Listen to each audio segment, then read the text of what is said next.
I hope you're all doing well. So, as everyone knows, a lot of these top players and top clans, they make tournaments for themselves to play to see who's the best. And really, it's one of those things in Enlisted that gets a lot of attention because it's the pinnacle of gameplay. One of those tournaments a couple months ago was one that was ran by Sjf0212. It was an invasion-based tournament in BR4 with some exceptions. And as of 4 days ago, he's announced a new tournament, the Bastion Brawl tournament. It's going to be BR2, $450 up for grabs within the prize pool, Saturday, May 3rd. So it's about 6 or 7 weeks away. And he's posted here, and then it was also posted on Reddit. So there's a lot of cool things to be excited for with that. And I actually had the opportunity to chat with him about it because I was really curious about his thoughts on how to set up a tournament and what it sort of means for the community. So without further ado, I actually did an interview with him, and here it is. Hope you enjoy it. All right, guys, I'm here with Mr. SJ. How are you doing today, man? Doing just fine, Slacker. Thanks for having me. Fantastic. So what first got you into Enlisted?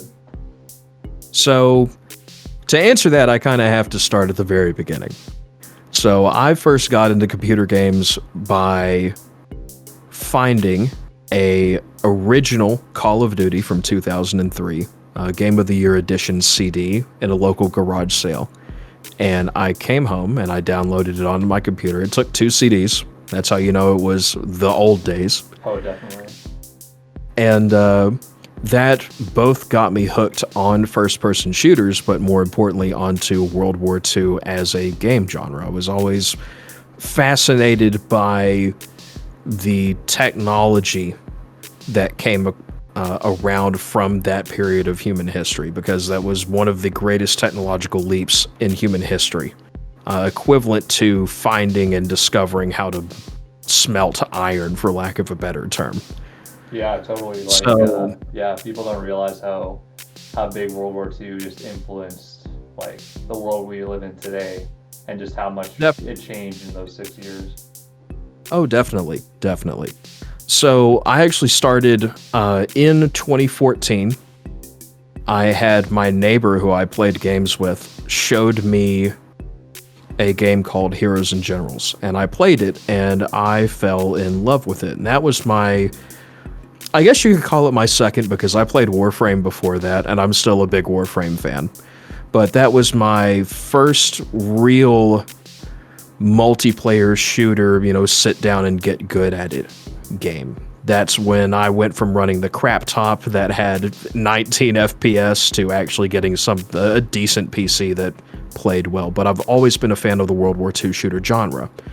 And there was a time where Heroes and Generals was not doing very well. A lot of people were burnt out on the game, including myself. And so in 2021, I decided that I was going to try Enlisted, because a lot of my other friends had decided that, hey, you need to come over and try Enlisted, because that was when Hell Let Loose was coming out as well. So it was either half the people decided that they were either going to go to Hell Let Loose or play Enlisted, and then I decided to go with the half that went over to Enlisted. So I've played since 2021, and I decided that I was going to stream the game in mid-2021. I started playing very early, March or February, something like that, and I started streaming in May.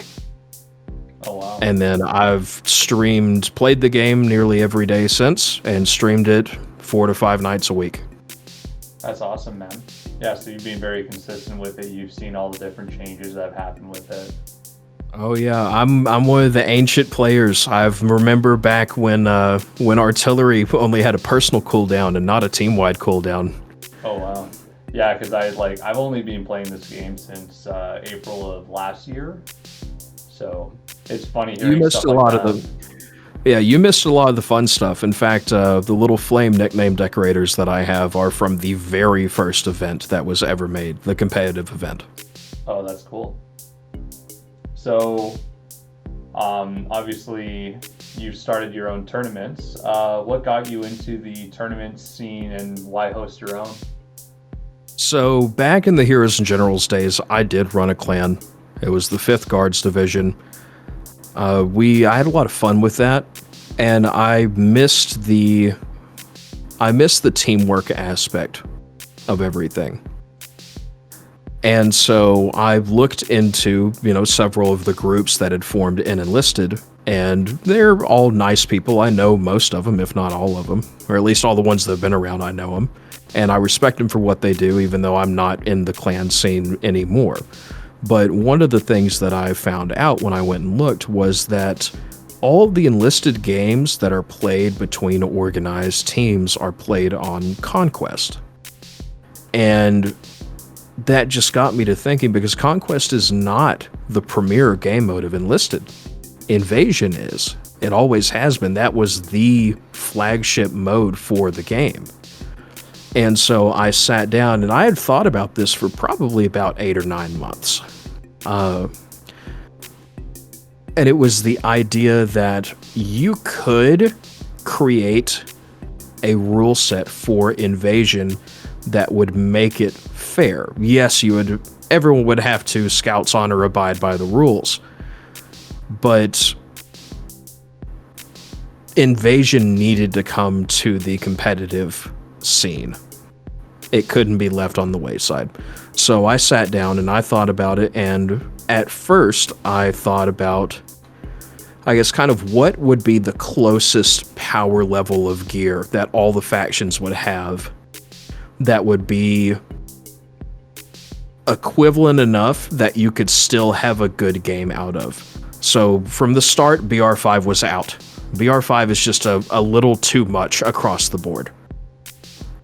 Yeah, and totally. as you can see in some of the other clan wars that are played in BR5, the meta's pretty set in stone. Yeah. And so I thought, what's the BR that people have played the absolute least? And the answer is really simple. It's BR4. Because if you're going to play BR4, you're getting up tiered every single game. This was back in the day when the matchmaking was only BR123 or BR345.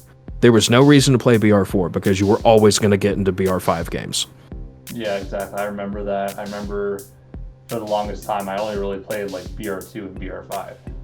Exactly. Most players to this day still only have squad presets for BR2 and BR5. And that's perfectly acceptable. So I started looking into BR4, and I found that BR4, aside from a couple notable exceptions, for the most part is very well balanced. All of the factions have a semi-automatic rifle with 10 rounds in the magazine that reloads via a removable magazine and not stripper clips. The Grand only has 8, and then the Johnson is stripper clip fed, but the Johnson and the Grand are kind of side grades to each other more than straight upgrades compared to something like G43 to G41 or SVT40 to SVT38. And then I started looking, and I looked at the SMGs, and the SMGs had an issue, and that was the fact that the German SMGs were a little weaker compared to everyone else's, but you had PPD 3438 or Box Mag PPSH versus the Thompson M2128 versus the Type 100 Late or Tokyo Arsenal. And so I thought those were relatively close in power. And I've always hated how the Korali 43M is BR5 for the Germans, because the stats they could compete at BR4 perfectly fine, but it loses out against the assault rifle, so no one really uses it that much. And then I looked at the anti-tank weapons, and you have the Offenrohr and the Panzerfaust. The poor Japanese get shafted with that, unfortunately, because they only have the it's the Type 4, the Type 5, either one of those. Yeah. They're poor little rocket launchers. And then I looked at the tanks and the planes, and ultimately what started the whole thought was Panther G versus T-3485 versus M4A276W. because that was a premium squad for Berlin back in the day. And they all competed well. They could all penetrate each other frontally. So I thought, okay, here's a good basis. And so I started crafting this tournament rule set. And I thought a little bit about, okay, so if people are going to do this, what is the worst, most broken, overpowered combination that they could run with? And the first thought was people that would run 3 assaulter squads. Because one of the things that I am a big proponent for in Enlisted is that you should only be able to bring 1 squad of each type, because even I'm guilty of doing it, right? If you run 2 or 3 assaulter squads, you're just going to win. You're going to do better. Totally, I do that all the time. So one of the first rules that I set down is you cannot have more than 1 squad of each type. And then I also had, when I was talking over things with a couple of people, when I was first thinking out the rule set, I had someone say, what about the free-to-play players? They can only have 3 infantry squads. And so I thought, man, that's really going to put a damper on things. I mean, I suppose you could fill out the rest of your squads, because you were required to have your maximum squad slots then. And then it would just be, Scouts Honor, that you wouldn't spawn anything else. Right. And then Darkflow pushed an update that lets you use less than your maximum number of squads, so that actually fixed that for me. Yeah, it's cool. I don't remember when that update was, because I think it was, like, for most people, such a minor thing, but that worked out perfectly for your... It was in, like, December of 2023, or 2024. It was not that long before the actual tournament got announced. Oh, okay. Because I made the announcement in January of 2025. Right. Okay. So it was very, very close, and that's what I needed to really push the announcement out. And so that's kind of where the whole idea of you can only bring 3 infantry squads and 1 vehicle squad came from. It was the idea that you needed to implement a little bit of strategy with the rest of your group as to who's bringing what. Because it was all based around an idea, and it came together so perfectly. It was based around an idea of, okay, so you can either focus on firepower, you can focus on support. You bring engineers, you're not bringing SMGs. You bring artillery, you don't have the squad size as you would with a machine gunner squad or an assaulter squad. If you bring an APC, you don't have access to a tank and you don't have access to a plane. Totally. Yeah, it's all definitely something I noticed too with it is, like, there's a lot more strategy when you're in the menu, like picking your squad out. Like, yeah, like sometimes you might have to, like, intentionally choose something, like without an engineer, for example. So when the objective moves and you're getting wiped, then you can actually pick that engineer squad or the squad with the engineer, for example. Like, there's a lot more layers to it, which is like right. A lot more fun than what the current experience kind of gives in, like, public matches where you just kind of meet wave. Oh yeah, my assault squad got wiped. Time to get the second one and go back and do the same thing with the same guns. Yeah, exactly. It's very much, oh no, anyway. Very much so. Yeah, 100%. So that's kind of how I decided to do the tournaments. And my thought was, people are going to look at the requirements and they're going to have to think, oh man, I'm going to have to sit there and retrofit my entire squad lineup. That's not worth my time. And I'm not going to participate. So I decided to toss in $200 of my own money as an incentive for, hey, I have an idea. I'm going to pay you to come and beat the tar out of each other and test this idea out. Yeah, and that's where the idea of the tournament came from. Yeah, totally. And on the topic of that, so what did you learn from that first tournament, and how do those changes make the future tournaments better? So the first tournament, the servers that the tournament was played on were selected upon the idea that both teams would have the lowest average ping for the most players. And that actually created a little point of contention where, for example, EVA versus USSR, right? That's a North American team versus a Russian team. They played it on the European server. Okay, that's kind of in the middle for everyone. No one really had extremely good ping, but no one had extremely bad ping as it would be playing it on North America or Russian servers. But then what do you do for the European team versus the Russian team? Now, the European team in question had players from North America and Asia, so the server was ultimately played on Europe because that was the lowest average ping for both teams combined. But people got upset about that. So one of the big changes that we're going to be doing for this next tournament, we're going to see how it works. It's not set in stone. People might prefer the other version better. But that's the attacking team gets to choose the ping because they're the ones that actually win points, and we want to put that advantage in their favor. And then in return, the maps we pick can be more defender-sided and less balanced in terms of attack versus defense. Yeah, it definitely, because it's because Invasion is a little lopsided towards the defensive team. Like, I think that makes the at least the viewer perspective, and of course from a gameplay perspective, it just adds a bit more more oomph to it, being able to sort of play around with those little elements of it. Oh yes, definitely. And that was always the final key to really putting together the rules for the tournament, is how are we going to score this? You can't base it off of map wins like you can on a conquest.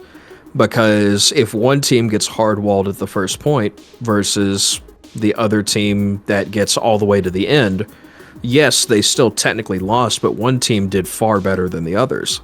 Totally. So that's where I came up with the idea that the attacking team will score based on how many capture points that they capture. Yeah, and I think that's a really good rule. So, like, for obviously newer players, they're not really going to be too familiar with like these tournaments. What would you say, like, these tournaments, like, how would they, do you have any thoughts on like how it would affect like newer players? Like, is it something that they should be excited for? Is it something that they should keep an eye on? What are your thoughts? So, like every game, you're going to have new players that come in and they want to see what the best teams do.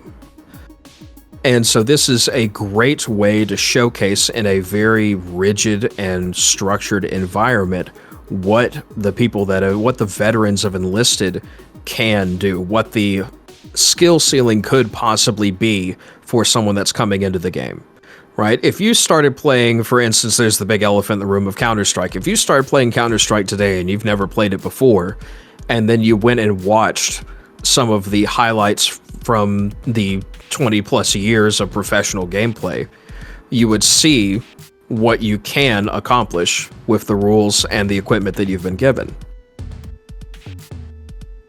Right. So ultimately, I do want to, frankly, it's just a lot of fun. It's very fun to participate in these organized teams where you don't have, random teams that might not be communicative, or might be everyone trying to hog one plane slot, versus having 10 guys in which communication's very important, in which your objective is very clear. Even if you don't win, you're still going to try your hardest. Yeah, totally. And for newer players that are perhaps like intimidated by a tournament sort of format, like do you have any sort of advice for them? The worst thing you can do is give it a try, because it's not going to be up to you whether you win or lose. It's going to be up to everyone else. Right? It is a team effort, and good teams have lost points before. Good teams have even been closed out before completely. There's no reason to not just give it and try. And hey, if you make it all the way, you get cash. I don't know anyone that is. Yeah, everyone wants to say, "Hey, I made some money playing a game." Yeah, it's always an invigorating feeling. And I mean, the way I see it too is, I don't know about like your personal experience, but like, say you run into like a really good player like that, just like overshadows you. It's kind of more. It's almost fun to just have something like Like you're not just raffle stomping a team. Like you actually have to like think tactically, even if you don't win. You have to.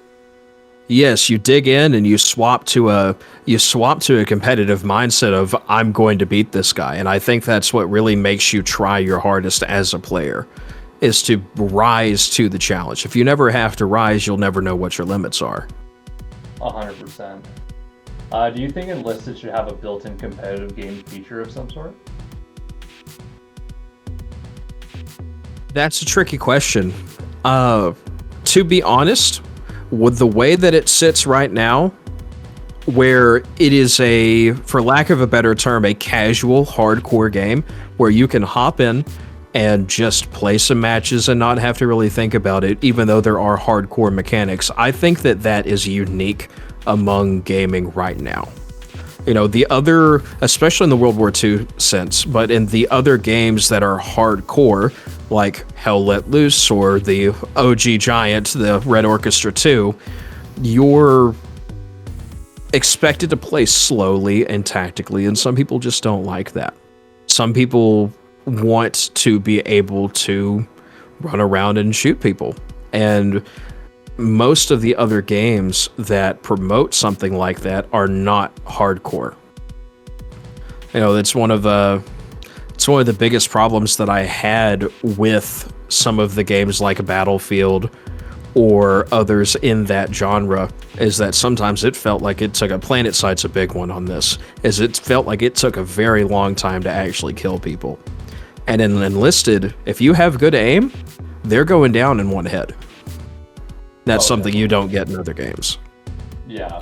So, for a built-in competitive mode, currently, I don't think that that would be feasible or a good thing for the game, right? Because these tournaments that I'm putting together, and even the clan wars, which happen outside of the tournaments, there are rules that are agreed on by both parties. There's just some stuff you don't do, right? Like the very first clan wars were played with AP mines, and that was just hell on earth.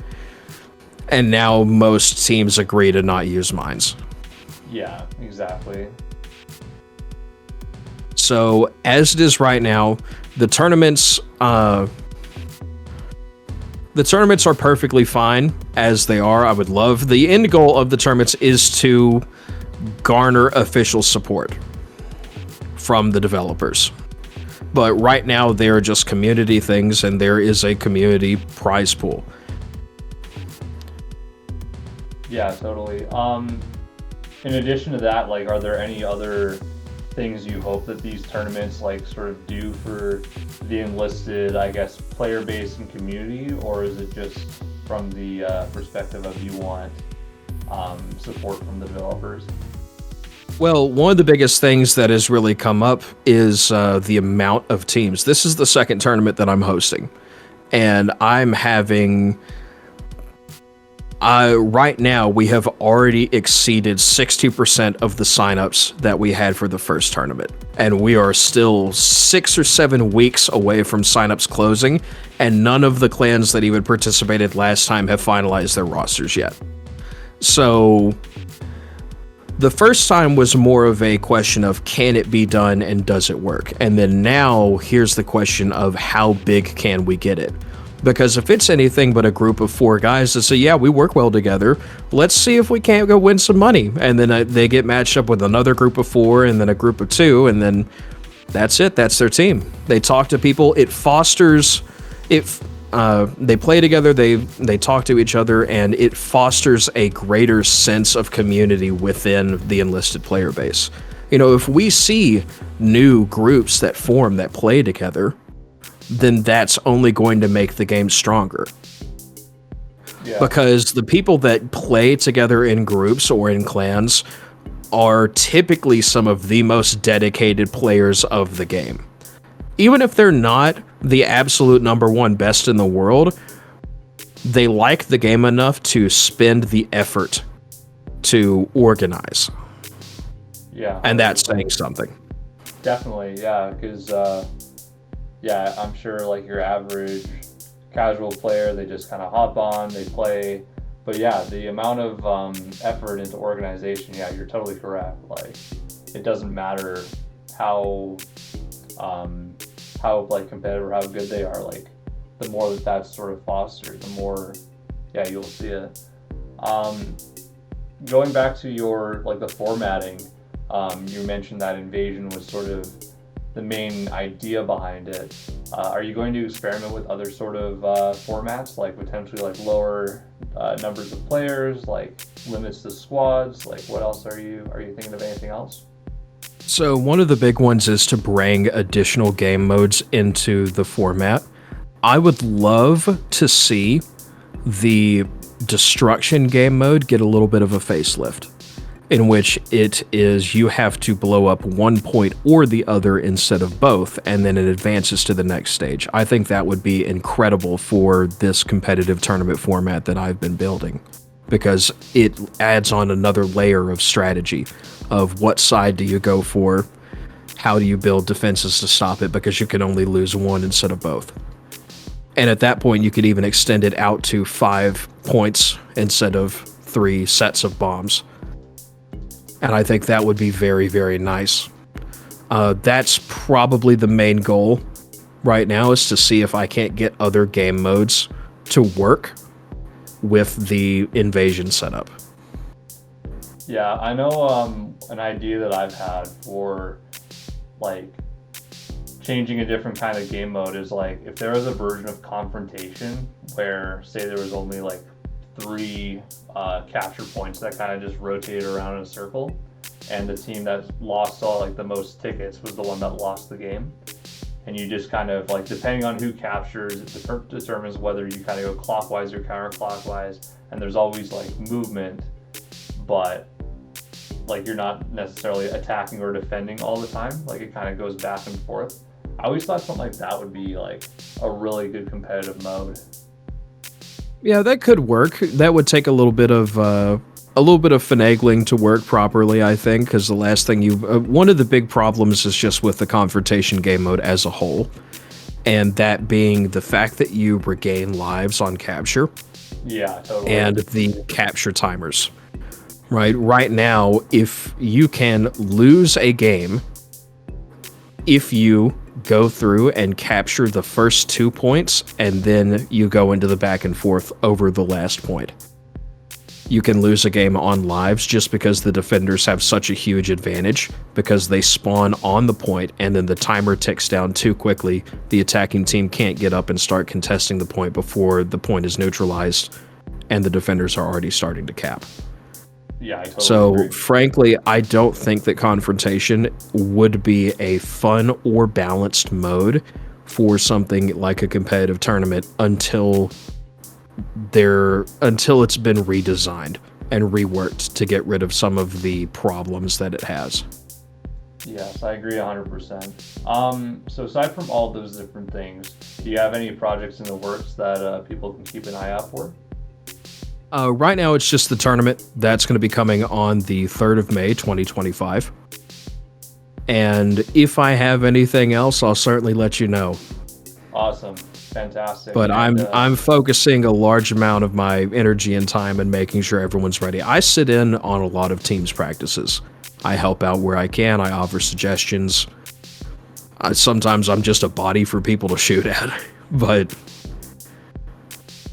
I like seeing, one of the best things about doing that is being able to see how each team's strategy evolves.